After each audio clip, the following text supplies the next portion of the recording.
आप कहाँ पे आए हो? लाल किला आए हैं। चलो फिर। नहीं जाते। कौन से वाली?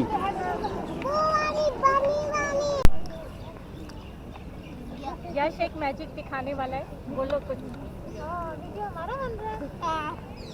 यश एक मैजिक दिखाने वाला है, थोड़ा सा कर लेते हैं।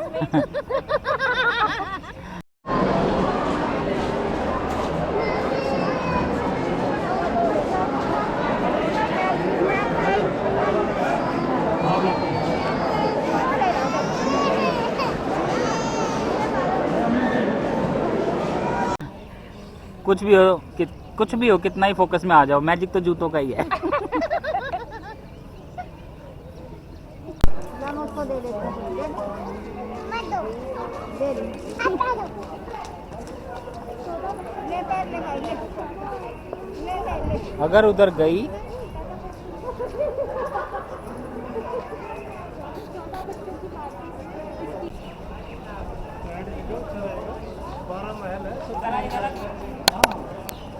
किताबों में पढ़ के ही बड़े होते हैं। लाल किले का गाइड, लाल किले का गाइड वही किताबों पढ़ के बड़े होते हैं। बाबा छाना पानी पी गया।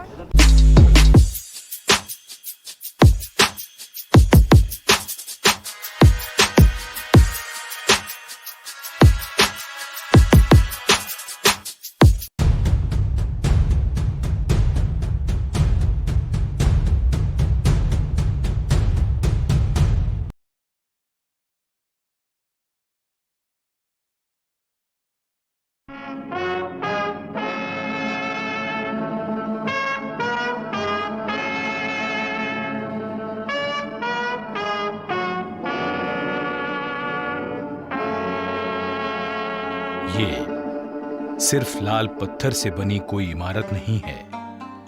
इसका बनना इतिहास में एक बड़ी घटना थी और इसने अपने निर्माण से लेकर अब तक ऐसी ऐसी घटनाओं को देखा है जिन्होंने इतिहास का रुख बदल दिया।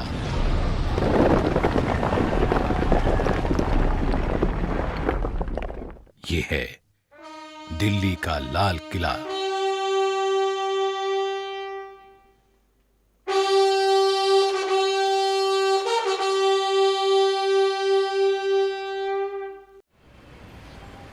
दिल्ली का वो हिस्सा जो पुरानी दिल्ली कहा जाता है, वहीं इतिहास के पन्नों को पलटता संभालता लाल किला आज भीड़ भाड़ वाले इलाके से घिरा है।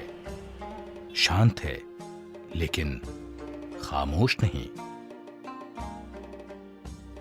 सन 1627 में जब मुगल बादशाह शाहजहां तख्त पर बैठा तो देश में अमन चैन था। बादशाह को बड़ी बड़ी इमारतें बनवाने का शौक था। उसकी राजधानी आगरा में थी, लेकिन आगरा की गर्मी उसे रास नहीं आई। उसने तय किया कि मुगल साम्राज्य की राजधानी अब दिल्ली हो। काफी सोच विचार के बाद तालकटोरा बाग और रायसीना पहाड़ी का चुनाव नए शहर के लिए किया गया, लेकिन बादशाह के दो नामी कारीगर उस्ताद हमीद और उस्ताद अहमद ने यमुना के किनारे खुले मैदान को किले के निर्माण के लिए बिल्कुल सही बताया। सन 1639 में लाल किले की नींव रखी गई। 9 सालों तक कारीगरों, शिल्पकारों और मजदूरों की कड़ी मेहनत के बाद लाल किला बनकर तैयार हुआ। इसी किले के सामने शहर शाहजहानाबाद बसाया गया, जिसे अब दिल्ली कहा जाता है। आलीशान लाल किले के तैयार होने के समय बादशाह काबुल में थे। खबर मिलते ही बादशाह दिल्ली के लिए रवाना हुए। नजूमियों और ज्योतिषियों के निकाले गए मुहूर्त के समय पर बादशाह यमुना के सामने दरियाई दरवाजे से किले में दाखिल हुए। खाई को पार करने के लिए लकड़ी का पुल था। इस मौके पर लाल किले में एक शानदार समारोह हुआ, जिसकी सजावट कमाल की थी। आगरा के किले से दुगने आकार के लाल किले की दीवारें यमुना की ओर 60 फुट ऊंची हैं और सामने की दीवार 110 फुट ऊंची है। इसमें 75 फुट दीवार खंदक की सतह से ऊपर है और बाकी खंदक की सतह तक है। किले के पीछे यानी पूर्व में यमुना नदी किले के साथ बहती थी और 3 तरफ खंदक थी। इनमें रंग बिरंगी मछलियां थीं। खाई के साथ साथ हरे भरे बाग थे, लेकिन ब्रिटिश शासनकाल में ये गायब हो गए। लाल किले और सलीमगढ़ किले को जोड़ता एक पुल है। लाल किले से सटा हुआ सलीमगढ़ का किला है, जिसका निर्माण शेर शाह सूरी के बेटे सलीम शाह सूरी ने सन 1546 में करवाया था। सलीमगढ़ किले का इस्तेमाल शाही कैदखाने के रूप में होता था। लाल किले की प्राचीर का निर्माण औरंगजेब ने करवाया था। किले को आड़ देने के लिए उसने ये दीवार बनवाई, जिसे घूंघट वाली दीवार कहा जाने लगा। शाहजहां ने अपनी कैद के दिनों में से आगरा से औरंगजेब को लिखा था कि दीवार बनवाकर मानो किले की दुल्हन के चेहरे पर तुमने नकाब डाल दी है। किले के दक्षिण में दिल्ली दरवाजा है, जो जामा मस्जिद की तरफ है। बादशाह इसी दरवाजे से नमाज पढ़ने जामा मस्जिद जाया करते थे। सन 1903 में लॉर्ड कर्जन ने इस दरवाजे के दोनों ओर पत्थर के हाथी खड़े करवा दिए।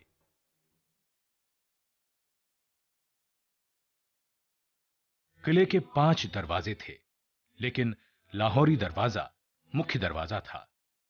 यह दरवाजा चांदनी चौक के ठीक सामने पड़ता है। लाहौरी दरवाजे से प्रवेश करते ही छत्ता बाजार शुरू हो जाता है।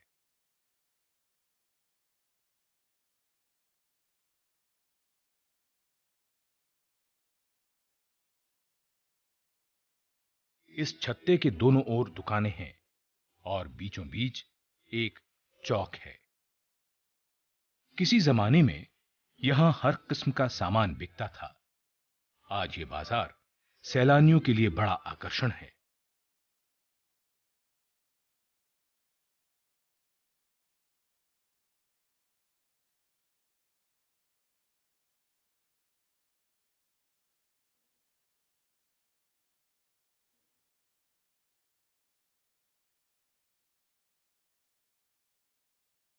लाहौरी दरवाजे के छत्ते से निकलकर नजर पड़ती है नक्कार खाने की 2 मंजिला इमारत पर।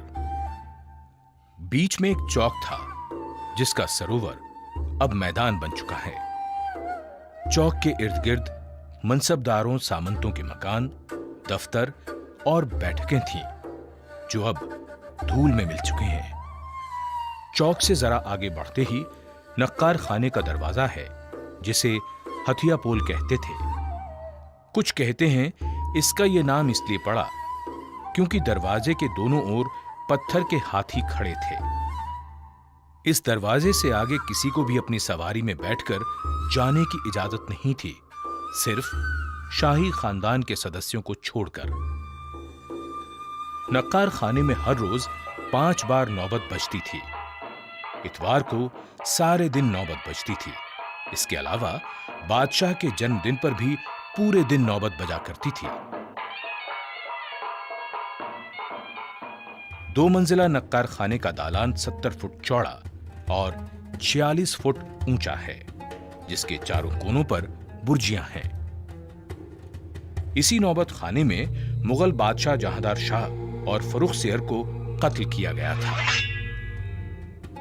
नक्कार खाने से सामने नजर जाती है दीवाने आम। यश एक मैजिक दिखाने वाला है, बोलो कुछ। इसने वो शान शौकत वो दौर भी देखा यश एक किले मैजिक दिखाने में वाला है। बादशाह के पहली बार आने पर जो जलसा हुआ, चांदी के खंभों पर कुछ भी हो दल बादल कुछ भी हो, कितना ही फोकस में आ जाओ, मैजिक तो जूतों का ही है। जिसकी कीमत उस समय 1 लाख रुपए थी।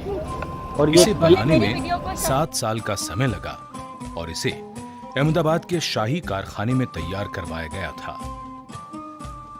यहां जगह जगह बेशकीमती कश्मीरी कालीन से सजावट की गई। ऐसी सजावट, ऐसी शान जिसका मुकाबला दुनिया में कहीं नहीं था। ये दीवाने आम का दालान है, जिसने मानो इतिहास के इतने उतार चढ़ाव देखे कि चुप्पी सी साथ ली। दीवाने आम में जहां जहां सोने का काम और कीमती पत्थर जड़े हुए थे, उन्हें निकाल लिया गया, लेकिन उसके जो निशान बाकी हैं, वो भी कम खूबसूरत नहीं है। 3 तरफ से खुले दालान की लंबाई 80 फुट और चौड़ाई 40 फुट है। छत की ऊंचाई 30 फुट है। इस दीवाने आम की खूबसूरती लाल खंभों की कतारों से कई गुना बढ़ जाती है। दालान में 7-7 दरों की 3 कतारें हैं। हर एक दर में 4-4 खंभे 6-6 फुट के अंतर पर हैं। दालान के आगे 10 बड़े खंभे हैं। दीवाने आम की पीछे की दीवार के बीच में 21 फुट चौड़े संगमरमर पर पच्चीकारी का बेहद खूबसूरत काम है। बेल बूटे, फूल पत्तियां किसी बागीचे का एहसास कराते हैं। पत्थर की चिड़िया लगता है उड़ने को बेचैन है। खूबसूरत रंगीन पत्थरों का काम मन को लुभाता है। यहीं 8 फुट ऊंचाई पर सिंहासन की जगह है। जब कभी दरबारे आम होता था, बादशाह यहीं बैठते थे। उनके सिंहासन के नीचे संगमरमर का एक सुंदर तख्त है, जो 3 फुट ऊंचा, 7 फुट लंबा और 4 फुट चौड़ा है।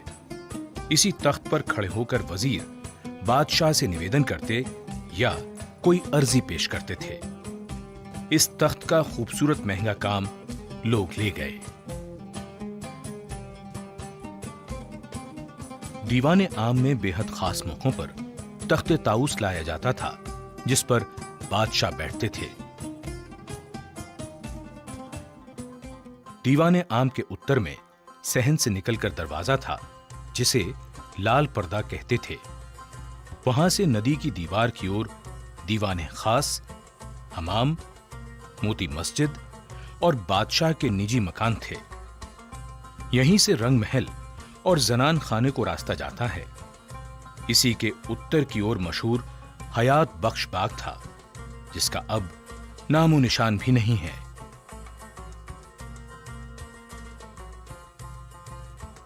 दीवाने खास की शानदार इमारत संगमरमर की बनी हुई है। इसके दालान की लंबाई 90 फुट और चौड़ाई 67 फुट है। इसकी छत चांदी की हुआ करती थी। पूरा दालान संगमरमर का बना हुआ है। चारों कोनों पर बुर्जियां हैं, जिनके कलश सुनहरी हैं।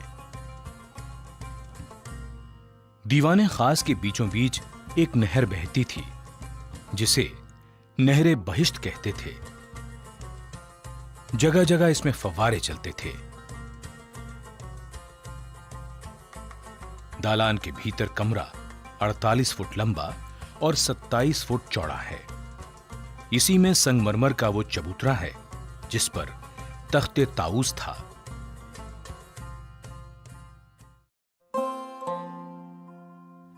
इसी दीवाने खास में लिखा है, अगर फिरदौस पर रुए जमी अस्त, हमी अस्तो हमी अस्तो हमी अस्त। यानी यदि पृथ्वी पर कहीं स्वर्ग है, तो वो यही है, यही है, यही है। तख्ते ताऊस हीरे जवाहरात से जड़ा सिंहासन था, जिसमें ठोस सोने के 6 पाए थे। इसमें जवाहरात, मोतियों और नीलम से जड़े 2 मोर थे। तख्ते ताऊस की कीमत का अंदाजा 17वीं सदी में भी करोड़ों रुपयों में लगाया गया था। दीवाने खास वो जगह है जहां मुगल बादशाह मोहम्मद शाह से नादिर शाह मिला। ईरान का राजा वही नादिर शाह जिसने दिल्ली को लूटा, तख्ते ताऊस ले गया और यहीं धोखे से बादशाह से पगड़ी बदलकर कोहिनूर हीरा भी हथिया लिया। यहीं जनवरी 1858 में आखिरी मुगल बादशाह बहादुर शाह जफर पर मुकदमा चलाने का अंग्रेजों ने ढोंग भी किया। शाहजहां के वैभवशाली दिनों से लेकर अंग्रेजी शासन तक कैसे कैसे दिन देखे हैं इस लाल किले ने।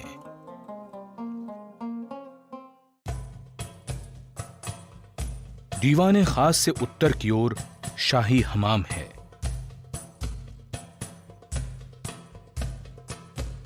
हमाम में 3 बड़े कमरे हैं जिनमें स्नान के लिए हौज हैं।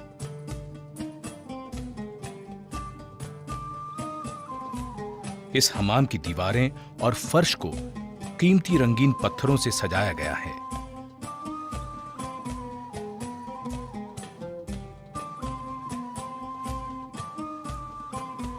ठंडे और गर्म पानी की यहां व्यवस्था थी। हमाम में नहर थी जिससे पानी पहुंचता था। कहते हैं पानी को गर्म करने के लिए 125 मन किसने बताया? यहाँ के फव्वारों से गुलाब चलो दिखाओ। खुशबुओं का छिड़काव करती थी। में क्या क्या है इसमें? हमाम से उत्तर की ओर बहादुर शाह का आया। ये जेल होगी शायद। 1824 में बनवाया गया था। नहरे बहिश्त जो उत्तर से दक्षिण की ओर है, यहां से गुजरती हुई दीवाने खास की ओर जाती है।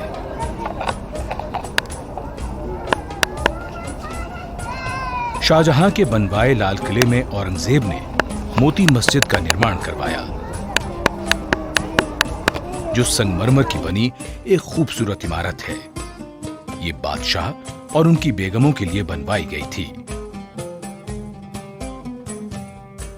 मस्जिद में दाखिल होने के लिए पीतल का दरवाजा है। मस्जिद के तीनों गुंबद संगमरमर के बने हुए हैं।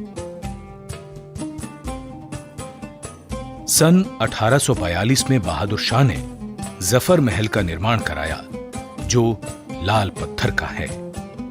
यह मेहताब बाग के हौज के बीचों बीच है। इसमें आने जाने के लिए एक पुल भी था। 1857 के बाद यह हौज फौजियों के तैरने के लिए बना दिया गया।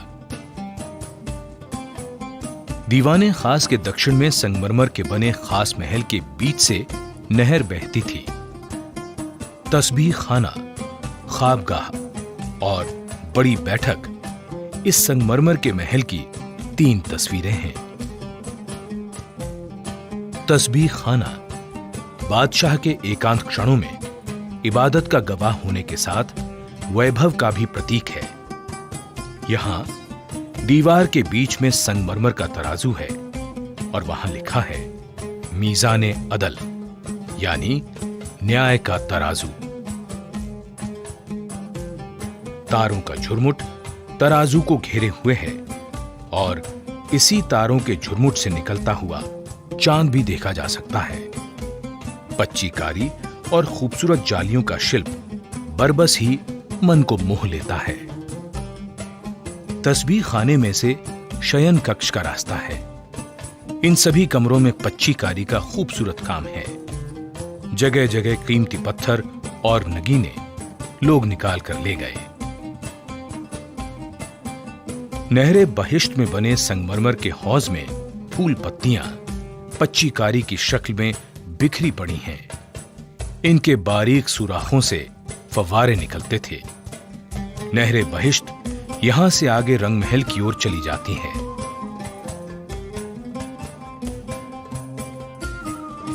ख्वाबगाह की पूर्वी दीवार की ओर गुंबद वाला बरामदा है। यहां 8 कोणों वाला कमरा है जिसके ऊपर गुंबद है। ये मुसम्मन बुर्ज है। इसी के नीचे यमुना की ओर दरियाई दरवाजा है, जिससे बादशाह शाहजहां बड़ी धूमधाम से पहली बार इस किले में दाखिल हुए थे। यहीं झरोखे से बादशाह जनता को दर्शन दिया करते थे। मुसम्मन बुर्ज से ही 1857 में आखिरी मुगल बादशाह ने सामने के मैदान में खड़ी क्रांतिकारियों की फौज से बात की थी। पुराना मुसम्मन बुर्ज अब नहीं रहा। ये बुर्ज 1857 के बाद का बना है। पुराने बुर्ज पर सोने का पत्थर चढ़ा था। दीवाने आम के ठीक पीछे आलीशान रंग महल है। इसका सहन बहुत चौड़ा है। 13 दालान 5 हिस्सों में बटा हुआ है। नहरे बहिश्त इसके बीच से बहती थी, जो इसे ठंडा रखती थी।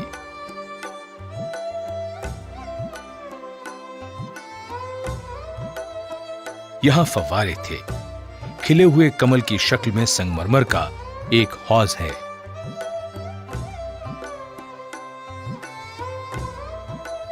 इस महल की छत चांदी की थी, जिसे उखाड़कर तांबे की लगा दी गई और बाद में तांबे की भी छत उखाड़कर लकड़ी की सिंदूरी रंग की छत लगा दी गई।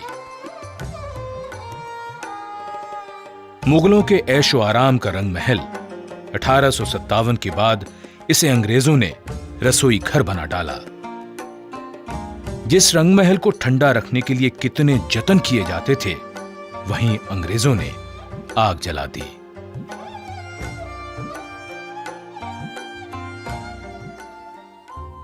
मुमताज महल बड़े महलों में से एक था, जिसकी छत के चारों कोनों पर सुनहरी छतरियां थीं, जो समय की मार नहीं झेल पाईं।